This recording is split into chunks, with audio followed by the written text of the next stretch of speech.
段大哥，你南巡回来，一切可顺利？还算顺利。我刚才进宫把赈灾的事情禀告皇上，皇上心怀大志，要立久安之策，助民解困，决议平抑物价，军粮均富。这样是好，可是行得通吗？皇上说可行，而且势在必行。只是这旧制年深月久，里面利害关系根深蒂固，阻力也必会极大的。皇上说是军粮均富，分明是要打击百官利益。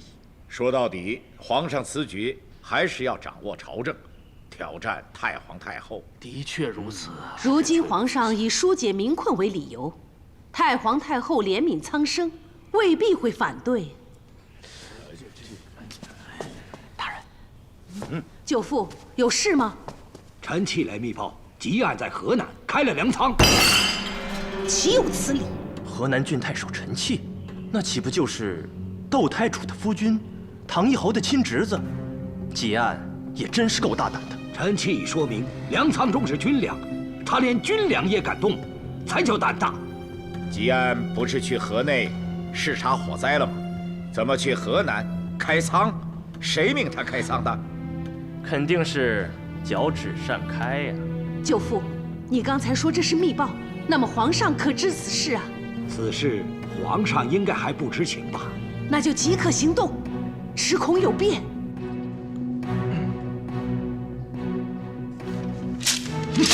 什么调度困难，纵容贪赃，其实都是在互相包庇。这些宗亲争权夺利，就说是刘家、太皇太后、窦家的，还有皇太后王家，爱到自己的利益时，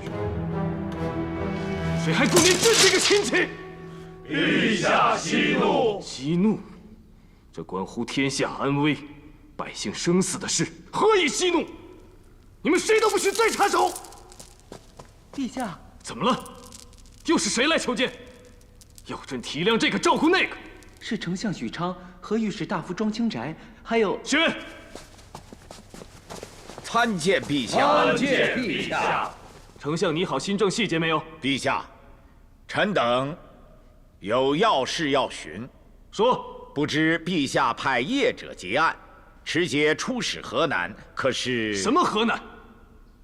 河内火灾连千户，百姓流离失所，朕特派结案去视察。丞相是为新政奔走，把地方赈灾抛诸脑后，还是另有深意？臣不敢。只是地方官员报称，结案在河南，持节逼令河南太守陈契擅发官仓军粮。既然是陛下派吉安去河内，看来吉安在河南的所作所为就是交旨了。臣正是交旨，罪臣吉安拜见陛下。吉安，这到底是怎么回事？回陛下，臣这次解河内灾民之困后，回京路过河南，见河南水灾缺粮，饿殍遍野，导致父子相食。臣权宜行事，持节发河南仓粟，以赈灾民。陛下，结案既是赈灾，情有可原。结案放的是军粮，陛下，兵法云：军无粮，则必亡。够了！臣大胆，但不能不谏，只恐陛下日后政令不同，勋威有损呐。臣应伏法，以挽军威。来人，将吉安下狱戴罪。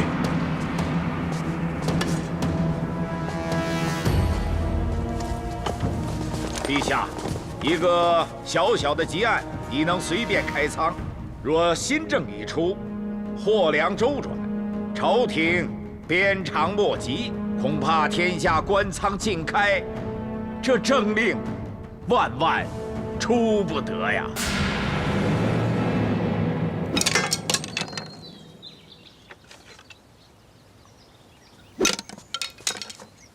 参见陛下。快来，快来，陪朕投壶。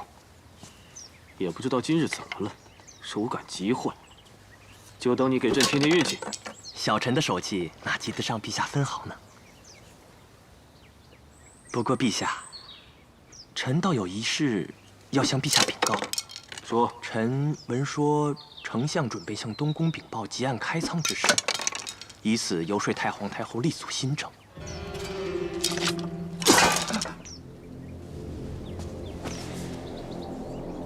陛下，结案私自开仓，滋事体大，如今又涉及到新政，恐怕非议更多。何不？不用说，新政不推，其他事朕也不管了。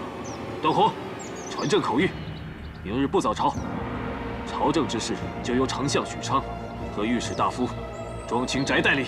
陛下，反正朕做什么都受阻，不如去赏歌舞之乐，听丝竹之声。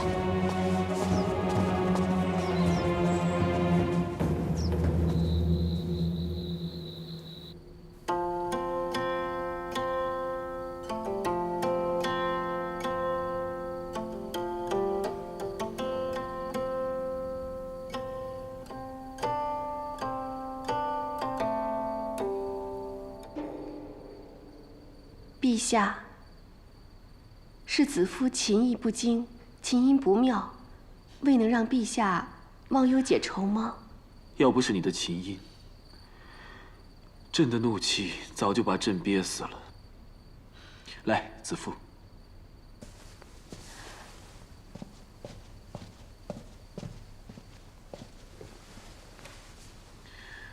朕还是皇帝吗？陛下为何这么说？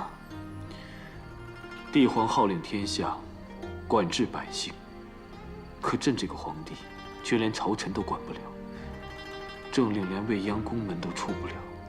人难免都会偷安懈怠，让自己过得舒服些。陛下要改革，大家自然心生恐惧，想要固守旧制。但以陛下的才智，有什么能难倒陛下的？是吗？子夫初见陛下之时，陛下还不尽了解民情。现在呢，陛下已是多次出巡、体察民情的亲民皇帝了。还是子夫最知朕的心呢。陛下怎么了？若朕真有应对之策，却要陷你于难，你愿意助朕吗？陛下是子夫的天子，就是子夫的天。能为陛下的千秋大业尽一份力，无论如何，子夫都愿意。好，这几天朕想在你这兰陵殿静思，不要任何人打扰，只与你的琴音作伴。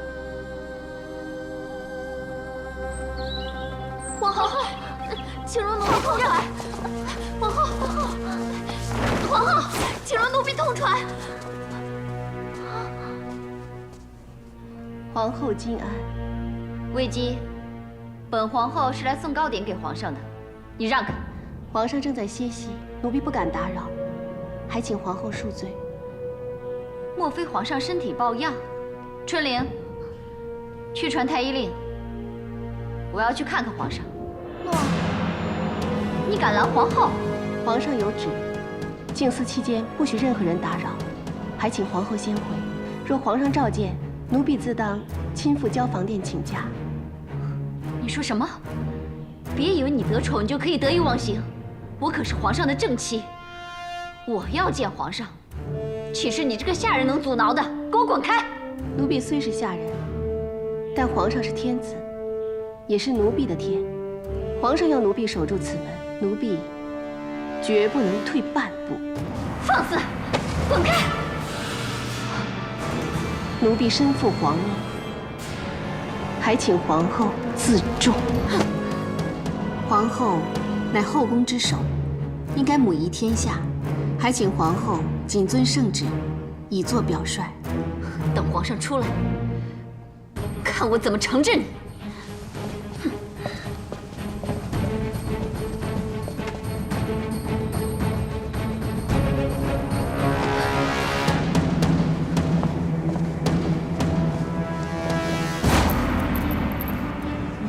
皇上是天子，也就是奴婢的天。皇上要奴婢守住此门，奴婢就绝不能退一步。奴婢身负皇命，请皇后自重，谨遵圣旨，以作表率。你的女儿，堂堂大汉的皇后，刚才就被他挡在他的门外。你叫我忍，结果我却如此受欺负。你是不是说皇上在兰陵殿闭门不出，连你都不肯见啊？哼，那很好啊。好？怎么好啊？皇上只顾着和那个小贱人同乐，连见我一眼都不肯，还吩咐那个贱人来挡我。这才好啊！真是天助我儿啊！皇上留在兰陵殿不出，越久就越足以构成为姬魅惑圣上之罪。哼！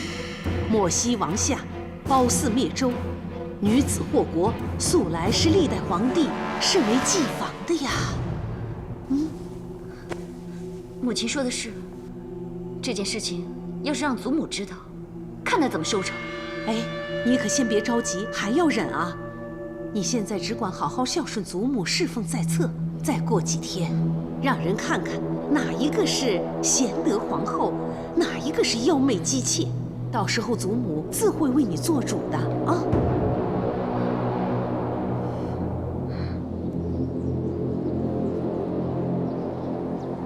常总管，公主，准备马车。我和君侯用过早膳后，就进宫夜见皇太后。诺。还有，吩咐马奴，马车要绕道，不要经过长信殿。切记，千万别惊动太皇太后。诺。参见公主。你休假结束来这里辞行的？是，承公主厚恩，许我在藏书阁中沉浸书海。最近一段时间，卫青受益匪浅，刚刚看到这卷，不知可否借回宫中详阅？我早就跟你说过，准你随意借阅，以后不需要再问我了。谢公主。哦，对了，你离宫之时，有没有人跟你提起皇上的事啊？皇上？何事？没事了，你先回去吧。哎，公主，公主急着进宫，是不是有什么事情？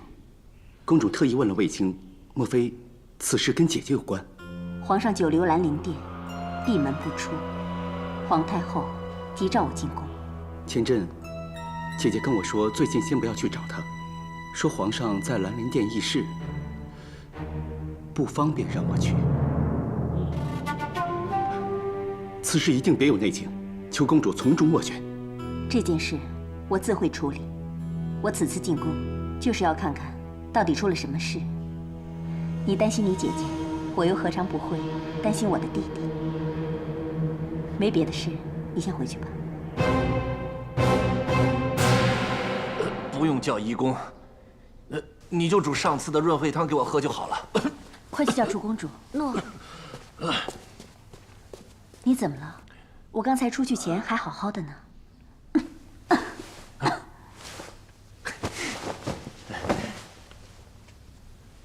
公主啊，你我果然灵犀相通，才智相当啊！都知道如今是装病最适宜。什么装病啊？啊，母后为皇上闭门不出而急召公主，此时进宫，把人请出来，则得罪皇上；请不出来，则得罪母后，甚至太皇太后。不管得罪谁啊，都没好日子过呀。真是劝也难，不劝也难。还是装病不进宫是最好啊。说起来，都怪那个卫子夫，总给我们惹麻烦。皇上留他在殿中，若他被冠以什么罪名，肯定又会牵扯到我们。如果要说为难的话，我们不入宫，就是违旨，是死罪。更何况，就算那不是皇太后和皇上，也是我的母亲和我的弟弟，怎么能不理呀？哎，公主啊，这可如何是好啊？哎呀，真是头痛啊！如果头痛的话，你就继续头痛下去吧，我自己进宫好了。哎，那最好呀。这要是出了什么岔子，还有我在外面张罗打点嘛。哎，公主啊，你一个人真的能行吗？啊，一切小心啊，记得用完早膳再起行，不要饿着啊。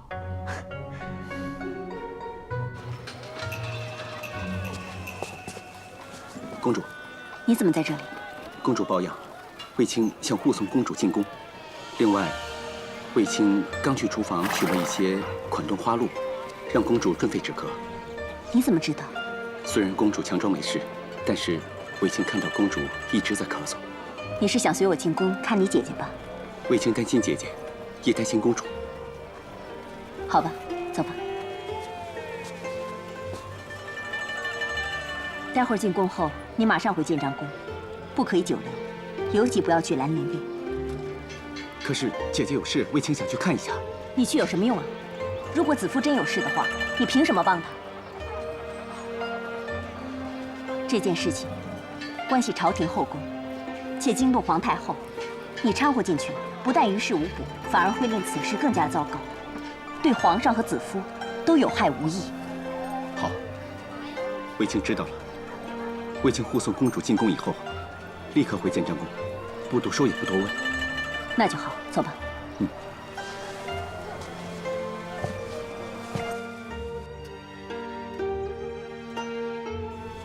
皇帝连日闭门不出，我昨日召见他都没来，今日又不早朝，实在叫人担心呢。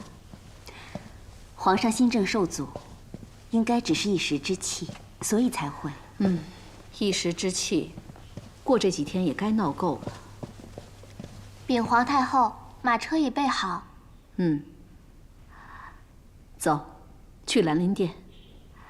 女儿啊，你一直和皇帝亲厚，魏姬又是你一手提拔的，你要想办法把你弟弟劝出来，否则这事让你祖母知道，后果不堪设想。祖母也是很疼皇上的，只要跟祖母好好说明，祖母她也不会。只怕有人添油加醋。魏姬先前与皇后母女风波不断，我听说这魏姬连皇后都敢拦阻，我倒要看看我这个皇太后去，她敢不敢拦？走。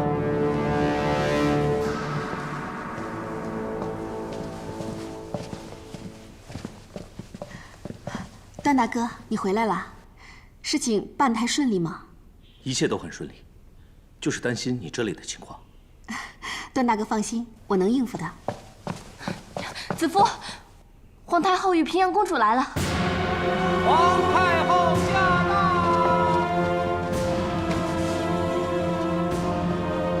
到！参见皇太后，参见公主。都起来吧。谢皇太后，谢公主。皇上多日闭门不出，皇太后担心皇上龙体，过来探视。魏姬，去把皇帝请出来。请皇太后恕罪，皇上不想见人。皇帝连亲母都不见，还是你不让皇帝见？请皇太后恕罪，奴婢不敢。魏姬，宫中谣言已起，说皇上沉迷声色，荒废政事。如若事情闹大的话，只怕会玷污皇上英名。皇上并非沉迷声色，只因朝事不顺，心情烦躁，才会闭门静思。还请皇太后、公主明察。皇帝既是心烦国事，平阳，你进去替亲弟分分忧。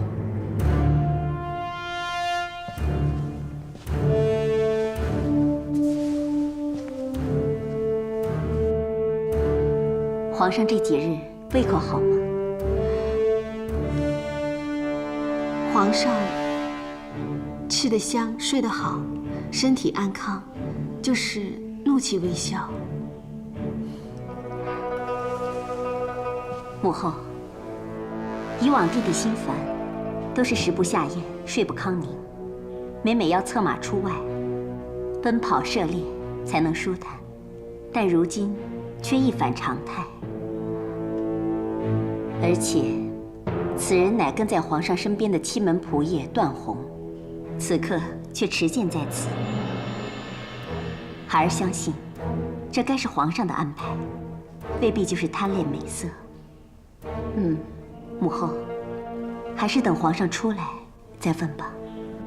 我愿意等。太皇太后可不一定就此作罢。太皇太后驾到！参见太皇太后。恭迎太皇太后。都起来吧。谢太皇太后。参见太皇太后。平身。谢皇太后。母后，母后要想见谁，去把他召到长信殿便可，何须移驾到此？多日不见皇帝，再不亲自来巡，恐怕就见不到孙儿了。彻儿是忧心国事，皇帝一心为国，是件好事，但国家大事不能轻率。许昌他们反对推行新政，也只是谨慎行事，皇帝听不进去也就罢了。可是现在居然不上早朝，还久居妃妾殿中，这像话吗？娇儿，你亲自去请你夫君出来，和许昌等众臣子当着哀家的面好好聊聊国事。祖母，上次我要去，被指不自重，这次我可不敢去，怕有损皇后威仪，伤了皇后的体面。说这话就不失威仪吗？你是我大汉的皇后，大汉后宫有什么地方是你皇后不能去的？诺。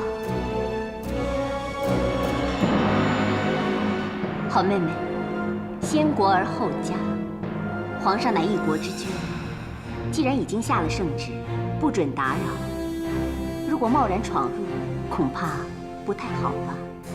公主是真怕违抗皇命，还是存心包庇假传圣旨之人呢？我差点忘了，此殿的主人不久前还是平阳府上的歌姬呢。既然皇后不能内进，那就让我这个当姑母的长辈亲自进去请皇上吧。姐姐，平阳这孩子做事一向谨慎，他不可能会包庇人。倒是彻儿，他的秉性你是知道的。彻儿闹脾气不出来见人，是他不对。可是这么多人，硬是要逼他出来，叫他如何自处啊？哼，看来要哀家亲自去请了，看谁还要阻拦，谁都不许跟着。秋萍，走。诺。等等。哪来的拦路狗，竟敢冒犯太皇太后！七门仆射段宏，奉皇上圣谕，阻止任何人进入兰陵殿内室，强闯者斩。圣谕，你知不知道此乃皇上的亲祖母，就是皇上亲临，也需称臣服命啊！啊！无论是谁，臣识君之路，只知死守军令。好，你既然一心求死，哀家就成全你。来人，拖下去斩了！够了！求太皇太后开恩呐！段仆射确实奉了皇命，并非存心冒犯，求太皇太后开恩！求太皇太后开恩呐！你这个妖女，迷惑皇上，还假传圣旨！来人呐，将卫姬一并拉去处斩！通通拉下去斩了！太皇太后！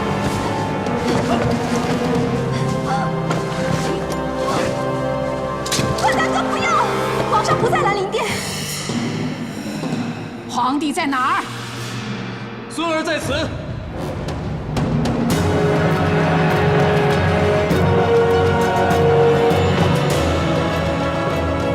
参见皇上。都起来吧。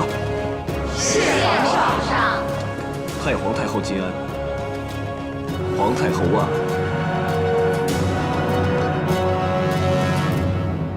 太皇太后，孙儿离宫，亲自去了河南。查吉案开仓之事。既是查案，光明正大，又何必故弄玄虚？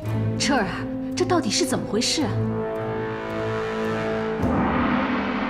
苏母母后，河南太守陈器告吉案，擅发军粮，孙儿深觉不妥，但不想奸臣有机防范，只有假以闭门，暗网查查。朝臣指吉案，擅发军粮，引致军心不稳，所以孙儿执意到边防查查，却发现李将军。臣在。你来说。领太皇太后、皇太后，臣带兵镇守边疆多年，多是本郡征粮，甚至兵将自耕，从未动用经济3合粮草。河南太守陈器诬告吉案，其实是记恨私卖储粮，谋利不成，却罔顾受灾百姓的性命。孙儿已把如此奸佞之徒就地正法了。杀得好！另外，路上查知，济川王刘明称上贡之物受损不能缴，其实私相授受，更杀害欲告密的中尉。孙儿深知祖母仁厚，不忍杀宗族子孙，故派段宏传旨，废其王位，贬为庶人。不孝子孙，死不足惜呀！难得皇帝仁德宽厚啊！孙儿先前出外视察，也知道有官员以权谋私，没想到狂妄至此。如今终明白陈器等人为何陈词激昂，反对新政，原来是怕新制之下难以与官员疏通，无法中饱私囊。孙儿此次要还吉案公道，更要推行新政，严查所有郡国官员的贪赃之事。太皇太后，陛下，臣等定当尽早商定新政细节，也商讨一下将来军饷的运送。朕觉得，由金鸡供应军粮，免地方重担也是好事。李将军，就请你与众卿下去好好商议。臣等告退。吉案留下。臣在。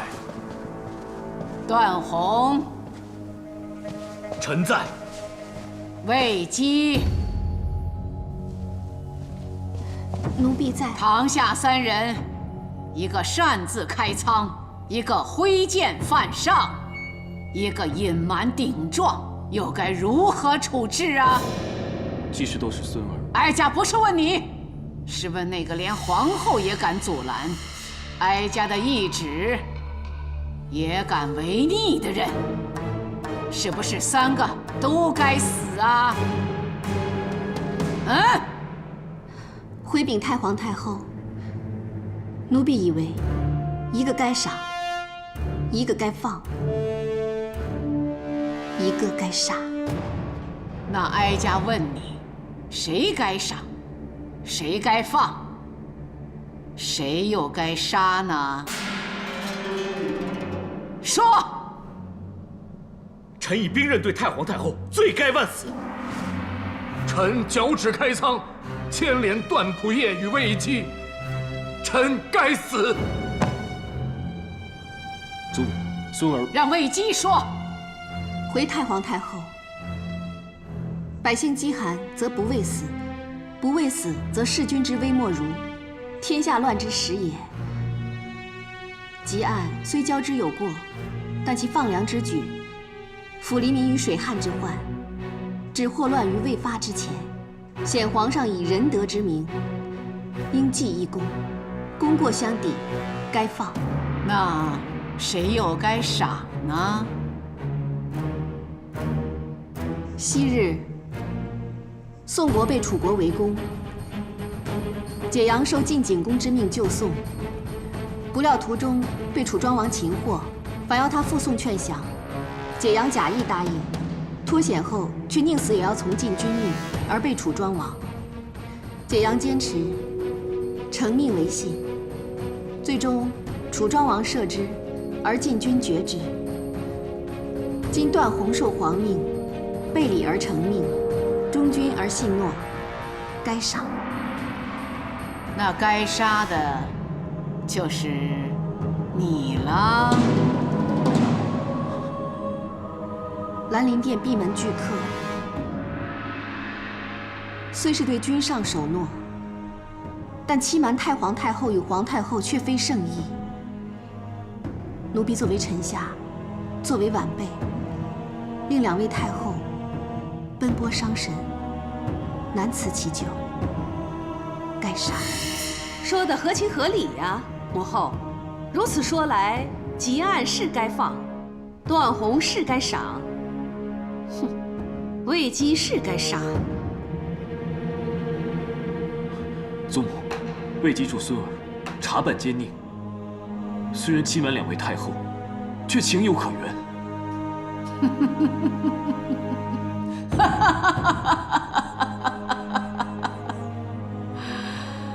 好一句情有可原呐！那皇帝的意思是，这魏姬是该赏，更该放了。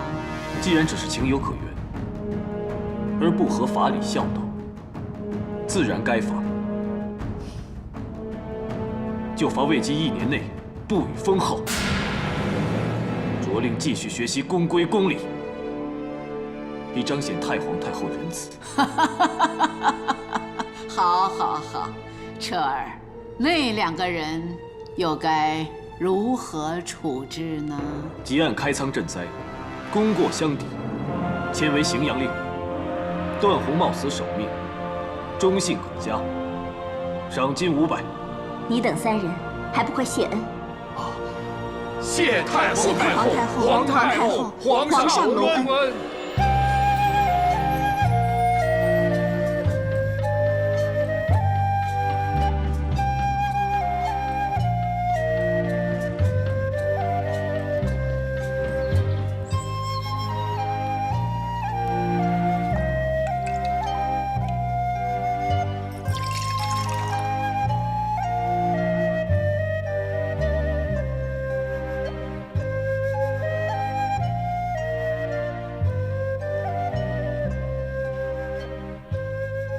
温凉恰宜，果甜浓郁，酒香四溢。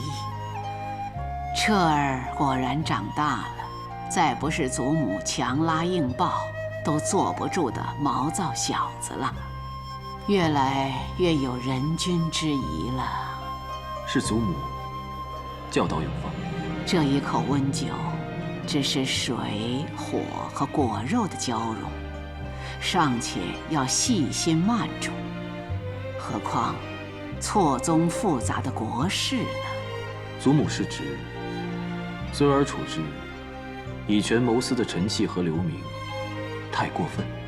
奸佞之臣，杀以警重，处置得宜，皇上统帅百官，管理朝政，君主立威，更是无可厚非呀。谢祖母，孙儿今后定当尽心尽力，让百姓依风始祖。彻儿有此决心，祖母就放心了。把你祖父与父皇的基业交给你，只是立国策，不同于执法，不能一步登天。祖母还是不赞成孙儿除旧弊，行新制。治国如饮热酒，喝得过急只会烫嘴伤身，先小尝室温，不急慢饮，才能暖胃怡情。是，祖母。祖母并非要阻你行事，只是哀家身历3朝，深感人心难测，众志难统。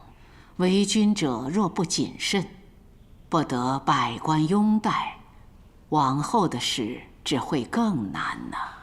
孙儿明白，那孙儿就不着急。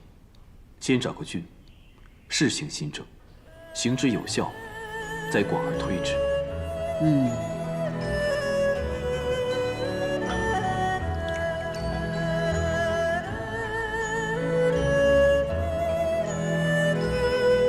这酒真是越饮越香醇了。酒好，心情就舒畅。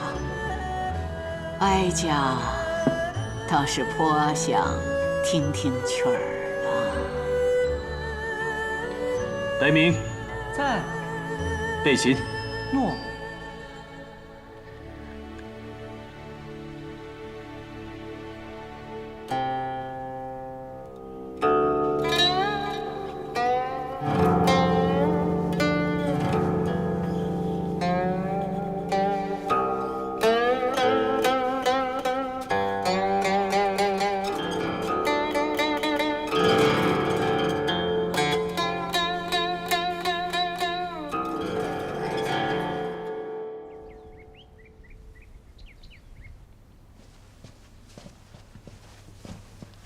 来，叫。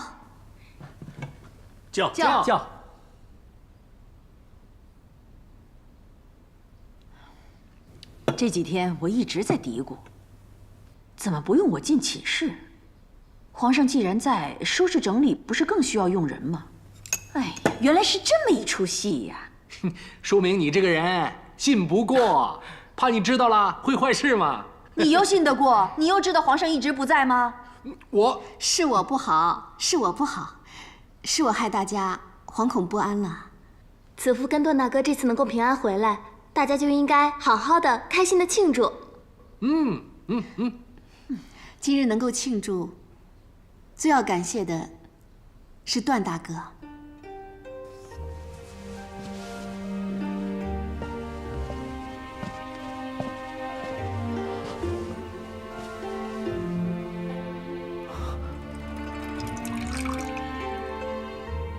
如果没有段大哥舍命拖延，子夫啊，早已成为刀下魂了。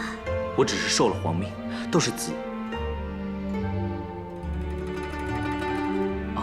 倒是魏姬在危急关头舍身相救，段某敏感妩内。我视段大哥为亲兄，莫说段大哥是为我而犯险，就是你遇上危险，我也断不能坐视不理。好了，姐姐，段大哥，你们这么客气干什么？我们就是一家人嘛。我无亲无故，你们确实就是我的家人。就是嘛，我相信终有一天，一定会与父亲团聚的。其实段大哥跟我们互相照顾，大家早就像亲人了。对，像亲人一样。为了亲人，为了一家人，叫。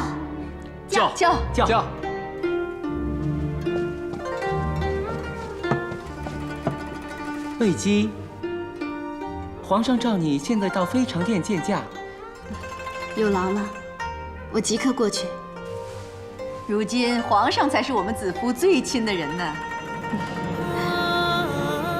哎，我们全都是亲人啊！子夫，你快去吧，我们继续啊！叫，来，叫。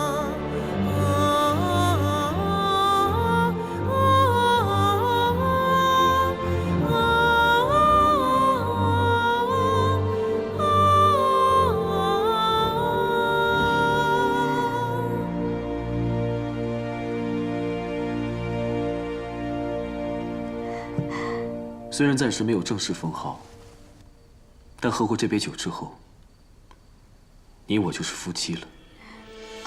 陛下怎么能这样讲？陛下的正妻是皇后。皇后，名分上确实如此，可在朕心里的是你。当初叫你闭门拒客，实在是迫不得已。当时朕一想到你会为这事免不了受些罪。这怎么算是受罪呢？你几乎连命都丢了。可陛下不也赶得及回来救我吗？看，我完好无损，丝毫无缺。子夫啊，在我心中，不管名分如何，你才是我相知相交的妻。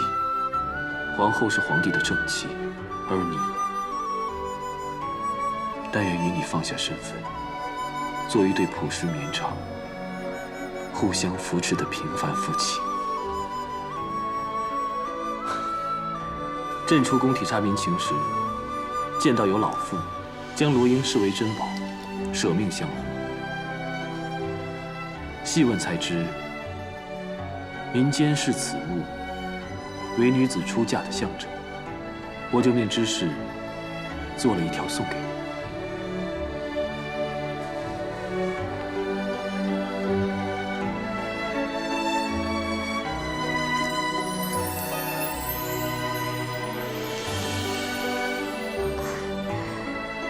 在子父的故乡，女子出嫁，母亲会一边叮嘱，一边为心腹系上罗缨。只可惜，子父没有这个机会了。你当初进宫的时候，连个正式的仪节都没有，这罗缨就聊作弥补吧。子父为我系身，我为子父系罗缨。陛下，当年高祖皇帝与戚夫人也曾以五色缕相机定情，名为相连爱。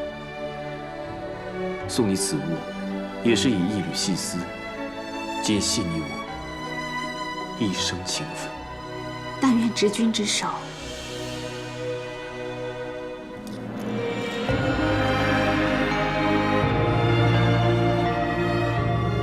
扶持到老。如今朕内有贤妻支持，祖母信任，外有段宏吉案等忠臣守护，朕定要有所作为，不辜负你们的舍身相助。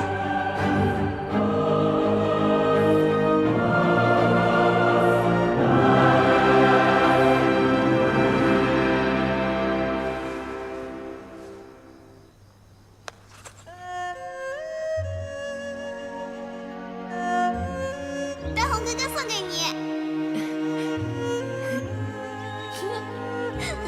子父，段宏哥哥，我在这里。子父，段宏哥哥，我迷路了。你别怕，我带你回家。你不是说北斗星可以指出方向吗？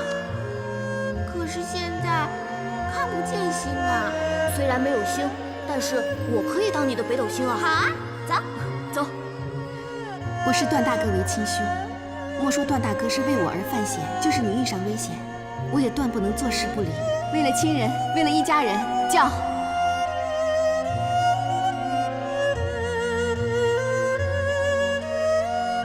皇上驾到！参见陛下。免礼。谢陛下。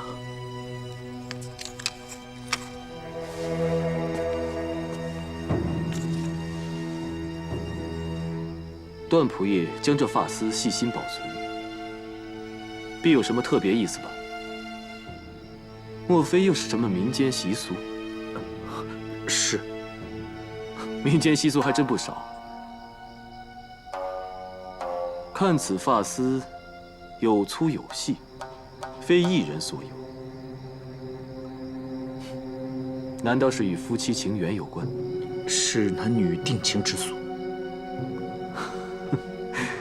你将此物随身携带，想必它的主人是你朝思暮想之意中人。到底是谁？是臣数年前戍守边关时认识的女子，我俩相好，便按当地习俗结发。是关外的习俗？啊，既然牵肠挂肚，连结发都放不下，那何不结成连理？你是朕的忠贞之臣，朕为你赐婚。不，臣不敢。为陛下死忠，乃分内之事。何况那女子已嫁作人妇。想不到你如此痴情，念念不忘已做他人妇的女子。往事已矣，朕替你好好留意，物色个好女子。谢陛下，臣已无心情爱，求陛下也别放在心上。看来那女子伤你伤得很深。那好，你以后若有意中人，只管说来，朕即刻为你赐婚。谢陛下。